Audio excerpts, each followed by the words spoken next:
नमस्कार, मैं राहुल शर्मा स्वागत करता हूं आप सभी का युग निर्माण स्टडी ग्रुप पर। तो प्यारे बच्चों, हम पढ़ रहे थे प्रॉफिट लॉस, उसी को कंटिन्यू करते हैं। तो कल कुछ आसान से टाइप पढ़े थे, उन्हीं को आगे देखते हैं। तो अगला क्वेश्चन देखते हैं। 2 रुपये में 5 की दर से कुछ नींबू खरीदे जाते हैं और उतने ही नींबू 3 रुपये में 4 की दर से खरीदे जाते हैं और खरीदे गए नींबू को 2 रुपये में 3 की दर से बेच दिए जाते हैं। तो बताइए उसे कितने प्रतिशत का लाभ या हानि होगा। ठीक, तो ये क्वेश्चन सेम कल जैसा ही है, लेकिन कुछ अलग है इसमें। देखो क्या अलग है।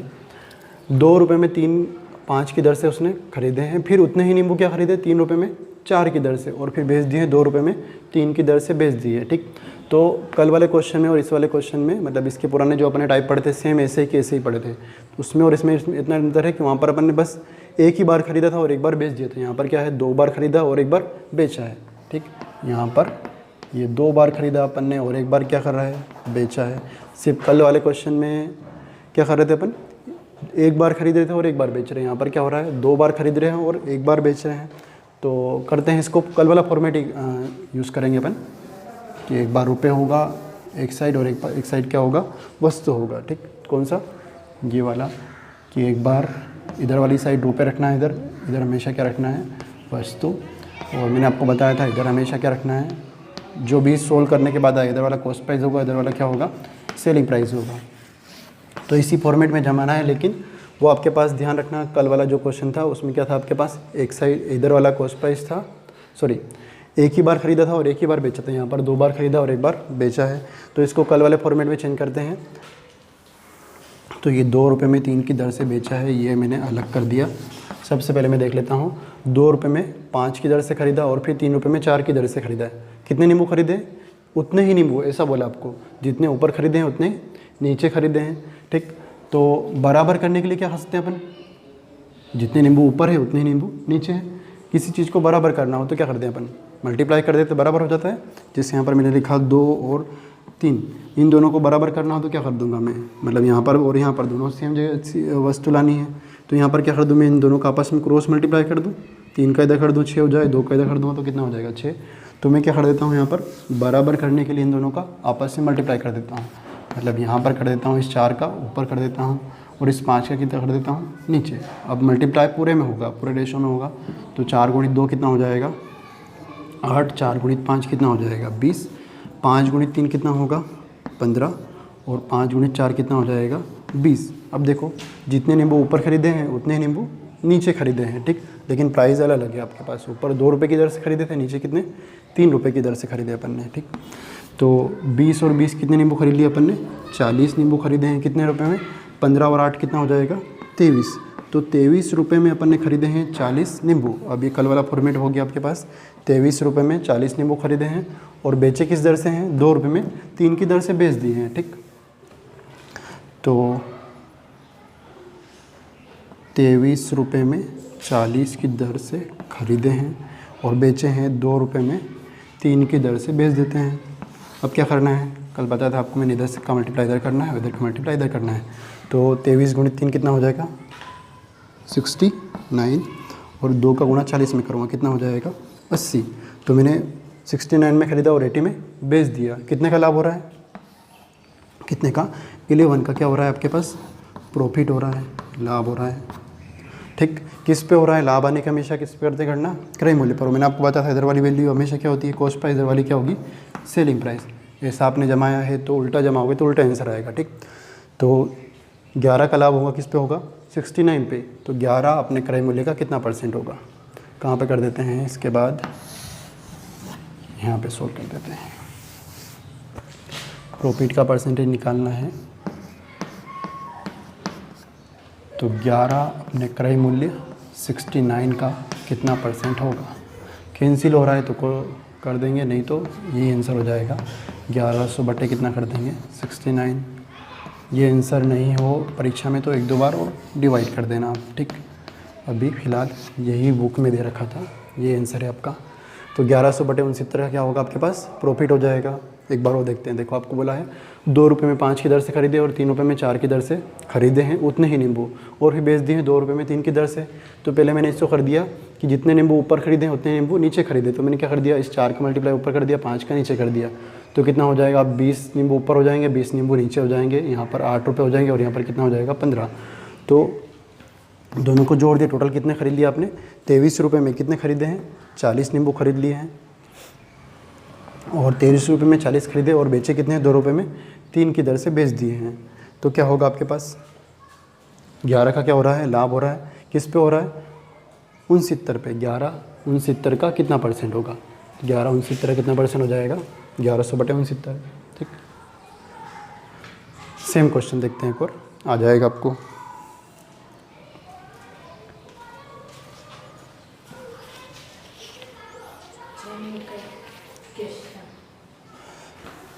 देखते हैं अगला क्वेश्चन, सेम यही क्वेश्चन देख लेते हैं एक और।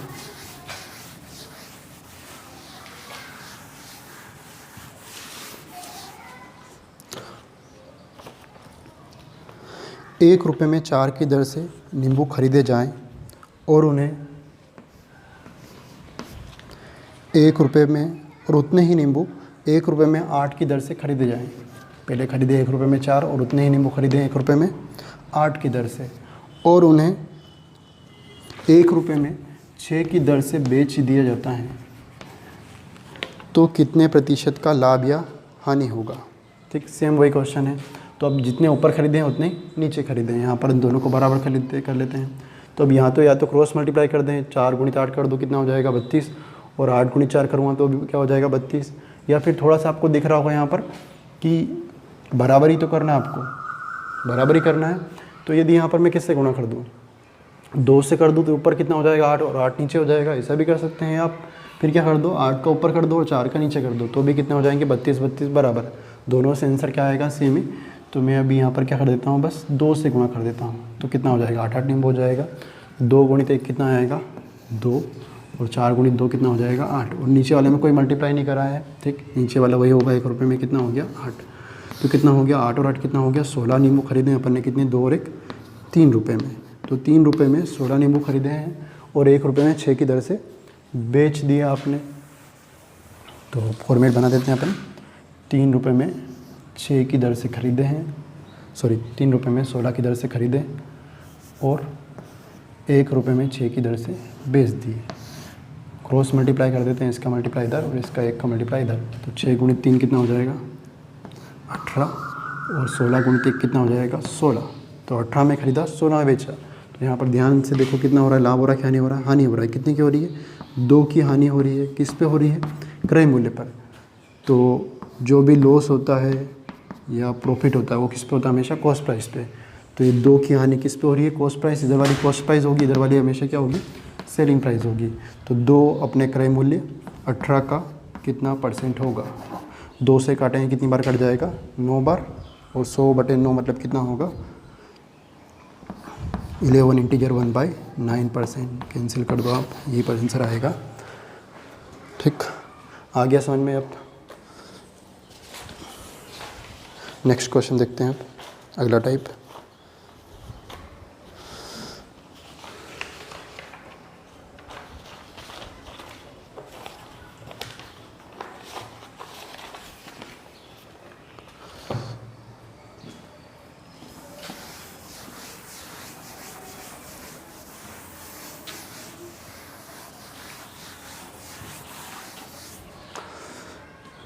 तो अगला क्वेश्चन है, एक विक्रेता किसी वस्तु को 10% लाभ पर बेचता है। यदि उसने वस्तु को 10% कम में खरीद कर ₹5 कम में बेचा होता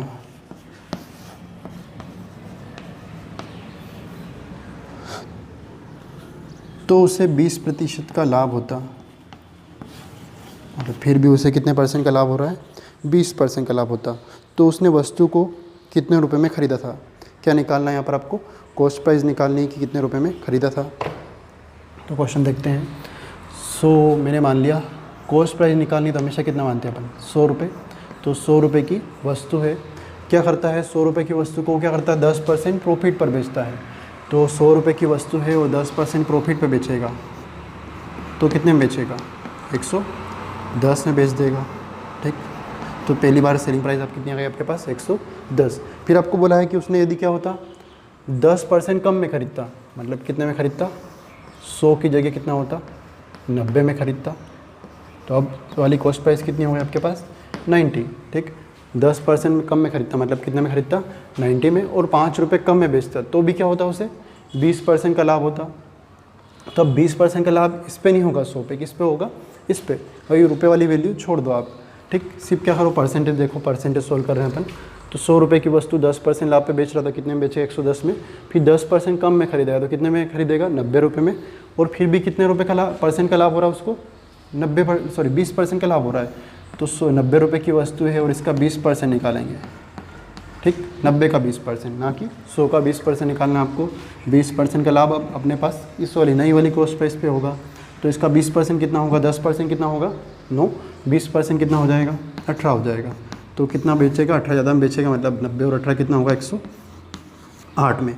तो पहले बेच रहा था 110 में, और अब कितने में बेच रहा है, 108 में। तो कितने कम में बेच रहा है परसेंटेज में, तो कितना परसेंट आएगा, 2% कम में बेच रहा है। ठीक, और आपको बोला है रुपए में कितने में कम बेच रहा है, कितने रुपए में कम में, 5 रुपये कम में बेच रहा है, ऐसा बोला है। रुपए में कितना बेच रहा है, 5 रुपये कम में बेच रहा है। ठीक, तो कम बराबर क्या हो जाएगा, कम के 5 किसकी वैल्यू हो जाएगी, 2 की। रुपए में कम में 5 में, और परसेंटेज में कितने कम बेच रहा है, 2% कम में बेच रहा है। क्या निकालना है, कॉस्ट प्राइस। तो कॉस्ट प्राइस सर कौन सी निकालें अपन, 90 या 100। ओरिजिनल कॉस्ट प्राइस कितनी मानी अपने, 100, तो 100 ही निकलेगी आपके पास। तो 100 निकालेंगे, तो 2 से काटेंगे, कितनी बार कट जाएगा, 50, और 50 गुणित 5 कितना हो जाएगा, 250। तो उसका ओरिजिनल कॉस्ट प्राइस कितना हो जाएगा, 250। ठीक, यहाँ आया। एक बार और देखो, 100 रुपये की वस्तु थी, 10% लाभ पर बेचता है, मतलब कितने में बेचे, 110 में। यदि 10% कम में खरीदता तो मतलब कितने में खरीदता है, 90 में। और फिर भी कितने रुपए का परसेंट का लाभ उठाता वो, 20% का लाभ। तो 90 का 20%, 18, मतलब 108 में बेचेगा। पहले बेच रहा था 110 में, और अब बेच रहा है 108 में। कितने परसेंट कम में बेच रहा है, 2% कम में, और रुपये में कितने में, 5 रुपये कम में। तो 5, 2 की वैल्यू हो जाएगी, 100% कितना आएगा, 250 आ गया। बस ये समझने के हैं आपको, यदि आ जाएगा अच्छे से तो आप डायरेक्ट ये वाले स्टेप ही करोगे। ठीक, एक और क्वेश्चन देख लेते हैं सेम फिर भी।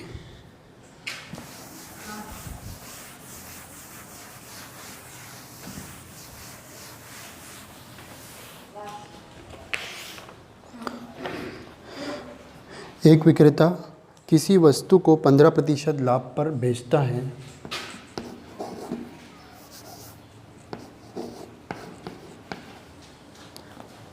यदि उसने वस्तु को 5% कम में खरीदा होता और 5 रुपये कम में बेचा होता,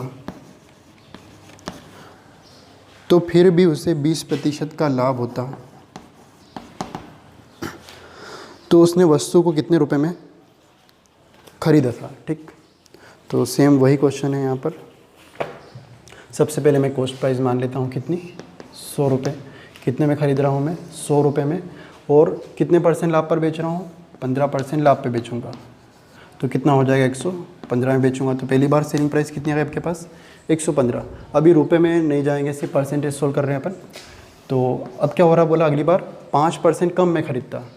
तो 100 रुपये की वस्तु है, 5% कम में खरीदेगा, मतलब कितने में खरीदेगा, 95 में खरीदेगा वो।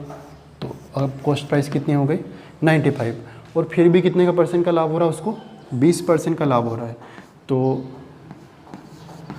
20% ज़्यादा में बेचेगा।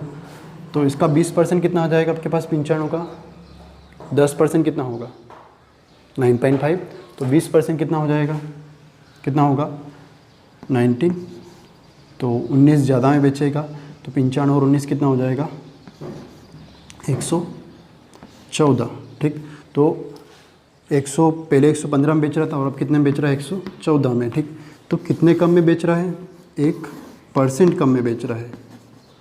ठीक, इतना कम में बेच रहा है। और रुपए कितने में कम में बेच रहा है, 5 रुपये कम में। ठीक, तो रुपए में 5 रुपये में कम में बेच रहा है, और परसेंटेज में 1% में कम बेच रहा है, तो 5 किसकी वैल्यू हो जाएगी, 1 की। क्या निकालना है, कॉस्ट प्राइस निकालनी है। कॉस्ट प्राइस हमेशा कितनी रहेगी अपनी, 100 रहेगी, ठीक। ये वाली कॉस्ट प्राइस ओरिजिनल 100 निकाल रहे अपन, तो कितना होगा 500, तो कॉस्ट प्राइस कितनी आ गई, 500।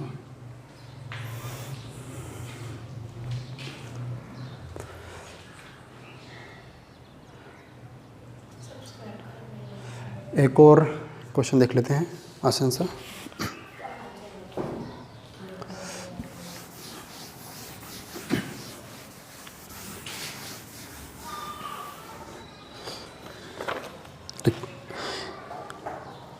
एक विक्रेता किसी वस्तु को 4% हानि पर बेचता है। यदि वह 8% लाभ पर बेचता तो उसे 18 रुपये अधिक मिलते, तो वस्तु का क्रय मूल्य ज्ञात कीजिए, ठीक।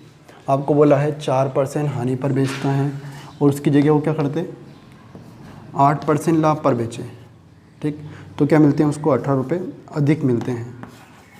तो क्या निकालना है, क्रय मूल्य निकालना है। तो बहुत आसान क्वेश्चन है, पिछले वाले क्वेश्चन जैसा लग रहा है लेकिन उससे बहुत ईजी वाला क्वेश्चन है ये, ठीक। तो क्या करना है आपको, क्रय मूल्य मान लिया मैंने 100 रुपये। 100 रुपये की वस्तु है, 4% हानि पर बेचेगा, तो कितने में बेचेगा, 96 में।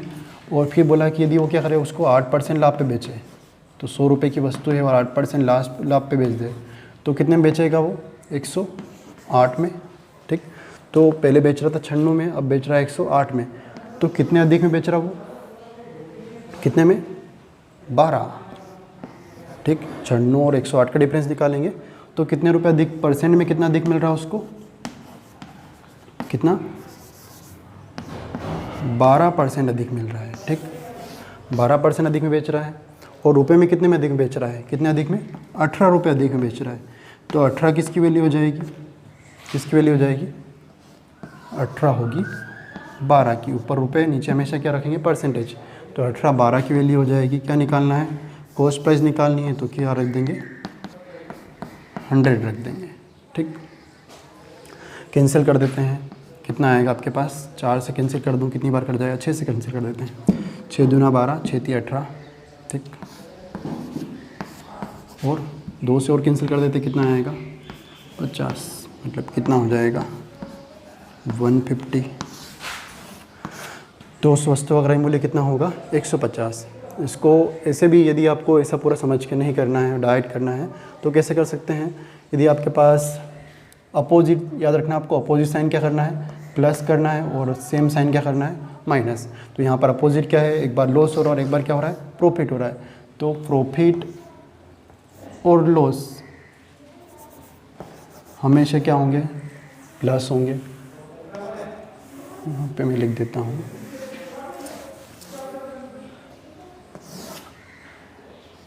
लाभ हो रहा है और एक बार क्या हो रहा है, हानि हो रहा है। तो लाभ हानि क्या होंगे, जुड़ जाएंगे। यदि सेम साइन हो, जैसे लाभ और लाभ, तो क्या होगा, माइनस, और हानि और हानि सेम साइन ये भी, तो ये भी क्या होगा, माइनस होगा, लेकिन लाभ हानि क्या होगा, प्लस होगा। तो यहाँ पर लाभ हो रहा है एक बार और एक बार क्या हो रहा है, हानि। तो अपोजिट साइन है, तो 8 4 डाइट क्या रख देंगे, 12 के बराबर रख देंगे और कैंसिल कर देंगे, तो आंसर आ जाएगा आपके पास, ठीक।